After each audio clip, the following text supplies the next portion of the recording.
see the set? And she's like, perfect, tomorrow's the best day. You're gonna go to Pinewood Studios. I said, how would I know how to find it? She goes, you'll see, you can't miss it. The stage is very obvious. I said, all right. And she told me how to get on, what I had to say, and fucking the security clearance you have to go through, and where you find Lucasfilm on the line. I said, great, man. I wrote back, I said, fantastic. I said, listen, I got 2 friends with me, man. They're here because we're doing these live shows together. Jay Muse, he's the guy that like stands next to me in movies. And then Ralph Garman, I do this podcast, Hollywood Babylon. These guys fucking love Star Wars as much as I do. So if it's cool, I'm just gonna bring them with me. Is that cool? And I never got a faster email response in my life. Bam, I got an email right, well, as soon as I hit send, bam, I got one back. And Morgan was like, no, I'm sorry, you can't do that because there's some Disney execs who haven't even been to the set yet. JJ wanted you to come, it's super high security. So I'm afraid your friends can't go. And I wrote back, don't worry, fuck those guys. Threw them right under the fucking sand crawler, man. Just fucking, I said, I'll just tell them about it when I come back. And she goes, you won't be telling them about it either, you can't. We're gonna have to make you sign an NDA, it's a non-disclosure agreement. Anything you see, you can't really talk about, you can't take pictures, nothing. I said, oh, okay, all right, well, they'll see it when the movie comes out. But me, I'm gonna see it fucking tomorrow, woo! So I showed up to Pinewood, and it's, you know, gorgeous, where they shot the old Batman, 1989 Tim Burton Batman, the old Chris Reeves Superman movies, all the James Bond movies shot there, the Carry On films, if you like those from England and stuff. And she was right, you couldn't miss the fucking soundstage, man. There's a big, giant Roman numeral 7 on it and shit. And so I said, I'm going there. And they looked at the list, and I went through so many checkpoints of security, I thought I was going to fucking East Berlin in the 80s or something. I get there, and then they're like, here's the Lucasfilm office, and I'm about to walk in. Simon Pegg is walking out. And I was like, holy shit, what are you doing here? And he goes, it's England and a JJ Abrams movie. What are you doing here? And I was like, JJ told me to come out and watch him do Star Wars. He goes, oh, you're gonna love it, dude. I live down the street, so I come here every day, eat lunch, and watch Star Wars. It's amazing. He goes, what are you gonna see? I said, I don't know, they told me they're shooting something today. He goes, oh, it's a big fight, you're gonna see something cool. He goes, make sure he shows you Stage M. And I said, what's Stage M? He goes, oh, I can't tell you, but you're gonna cry. And I was like, okay. And so me and Morgan like fucking went on the lot. Before that happened, before I even met Morgan, said bye to Simon, go into Lucasfilm. Walk into the office, lady at a desk, she has a clipboard with paper on top of it. Right away, she goes, Kevin Smith? I said, yes. And she goes, you have to sign this, unfortunately. And it's the non-disclosure agreement stuff, which says you're not gonna say anything, take pictures, all this shit. If you do, they can sue your ass into the ground. So I signed it, but I didn't like fucking sign my own name, because never sign your own name, you know? Like never, unless somebody's staring at you and shit, or if you're signing an autograph, sign your own name. But unless some powerful figure is standing over your shoulder, never sign your name on a legal document, your real name, write anything and shit. I learned that from Ben Affleck. 21 years ago, he taught me that. When we made Mallrats, he'd been in the industry longer than us. He'd been in a kid's show called Voyage of the Mimi, so he'd been around show business for a while. And when you sign out as an actor on the SAG sheet on any movie and shit, you know, you sign out at the end of the day, that makes sure you get paid. I was an actor one day, bless you, on Mallrats the same day he was an actor and shit. Generally, we didn't have scenes together, but we acted on the same day. And they came to me, they're like, you gotta sign out as the actor today. I was like, oh, look at me, I'm an actor, and I signed the fucking thing. And Affleck, she went to Affleck, he signed it, and he spokes over to me and goes, did you write your own name? I just think I saw your own name on that document. Did you write Kevin Smith on that? And I said, yeah, that's my name, man. What am I supposed to write? He goes, don't ever put your own name on a legal document. I go, why? And he goes, that's how they get you. I was like, oh, you're one of those people. I said, you don't put your name on a dice? No. I said, you don't, what did you sign when you just signed it? He goes, I never signed my own name. I said, what'd you write? He goes, I wrote Sandra Bullock.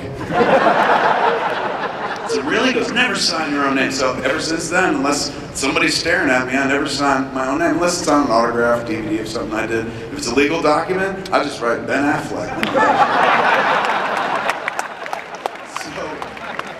So this lady handed me a clipboard, and Ben Affleck signed it and handed it back to her.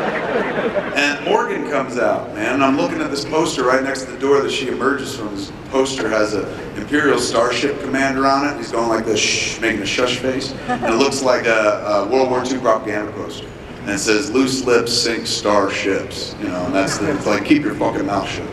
So I loved it. And then Morgan comes out, she goes, Kevin, I said, hey! And she goes, you ready to do this? And I was like, totally. She goes, did you sign your non-disclosure agreement and everything? Did you read it? I said, I did. She goes, you sign it? And I was like, I did. And she goes, great, let's go. And I was like, wait, can I take a picture of this poster first? And she goes, you just fucking signed it.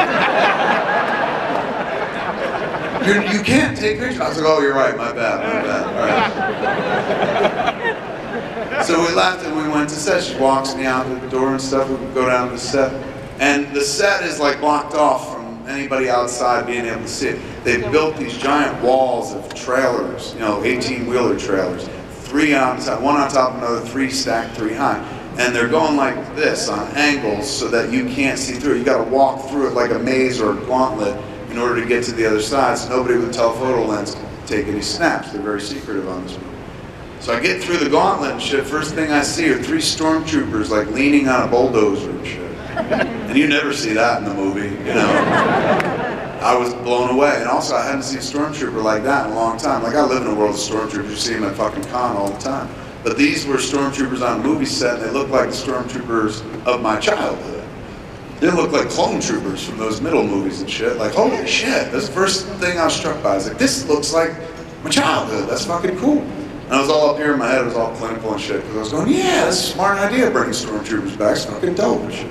We get around the bulldozer, this giant mountain of earth and shit, suddenly you see the set. The set is like 3 football fields wide. It's massive. It's the sequence they're shooting right after the First Order has attacked Maz's castle, the cantina, the new cantina people, and taken it down. The First Order is attacking. It's right before the Resistance shows up. It's right when like Han and Chewie and Finn pop up out of the thing, and Finn winds up fucking fighting traitor, that kind of shit. I didn't know what it was though, because like I didn't see the movie yet. This is the year before it happened. And so as I'm walking past the whole thing, like there's ruins everywhere. The set is real, it's tactile. That's the thing that I first noticed. This is fucking real. He's not green screening this shit. Like you can touch everything. Fucking people are wearing rubber masks and stuff like that. This is dope. And I walked past that thing where they merge, where Han and Chewie and Finn merge, and I touched it. I remember knocking on it. Because I knew, like, one day I'd see this movie, and whoever I was sitting next to in the movie theater, I'd be like, you see that? I fucking touched that rock. That shit was real, So we go past it, and suddenly I start seeing people from my childhood, like people I haven't seen in a long, long fucking time, who are not real, they're fictional characters, but I love them more than some of my blood relatives. I saw Chewie holding the fucking bowcaster, I saw Han Solo, at one point I saw the one thing I didn't know what it was, and I was like, what is this droid? Looks like R2-D2 fucked a soccer ball. What is this? And they're like, that's BB-8, he's gonna be huge. And they showed me him working. I was like, where's the wires? And they're like, no, that don't work like that. And I look at them, they made it work without it. And I was like, this is fucking incredible. And they're like, you're gonna be able to own this at Christmas time in miniature. And I was like, bullshit. And I have one, and I can work it with my phone. It's crazy. So, they bring me over to JJ, and JJ is in the fucking directing module, man. He's beyond the monitor. When you direct, you're beyond the monitor. That's how you direct. You watch a little TV, it's connected to the camera and shit. And when you got a little money to make a movie, you get 1 camera, 1 monitor. If you got a little more scratch, you can get 2 camera units going, which means you get 2 monitors to watch. They're shooting action simultaneously. So, if you're doing an action movie, 3 to 4 cameras to cover explosions and shit like that only happen once, so you've got it from a bunch of angles, chase sequences, things like that. JJ had 8 fucking cameras. There were 8 monitors that he was standing in front of, and he looked like Batman at the end of The Dark Knight. Just like, isn't it beautiful? Like, he was just standing there. I thought I was gonna have to blow that shit up afterwards. And I said, oh my God, dude, look at you. And he's like, welcome to Star Wars. And I was like, this is fucking nuts. He's like, you're about to see a take, dude. We're about to go. You ready to see this? And I was like, fuck yeah.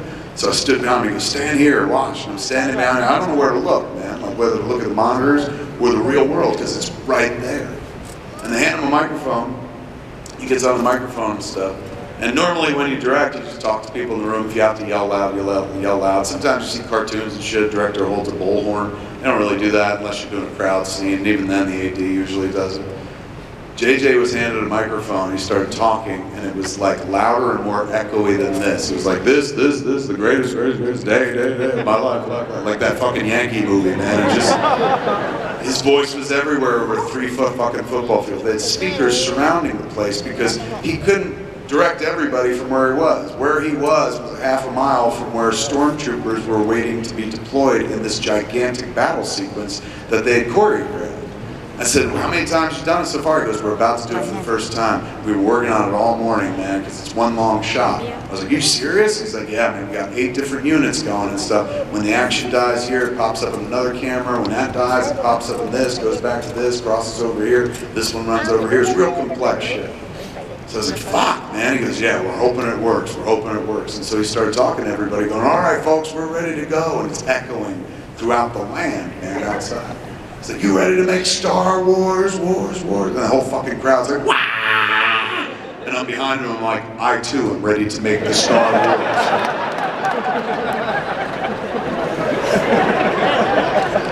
And he fucking said action, and fucking Star Wars happened in front of us. It was fucking nuts. You could feel the heat. It was so fucking close. It was so close I didn't know whether to watch it or the fucking TV, because I was like, Star Wars is on TV right now.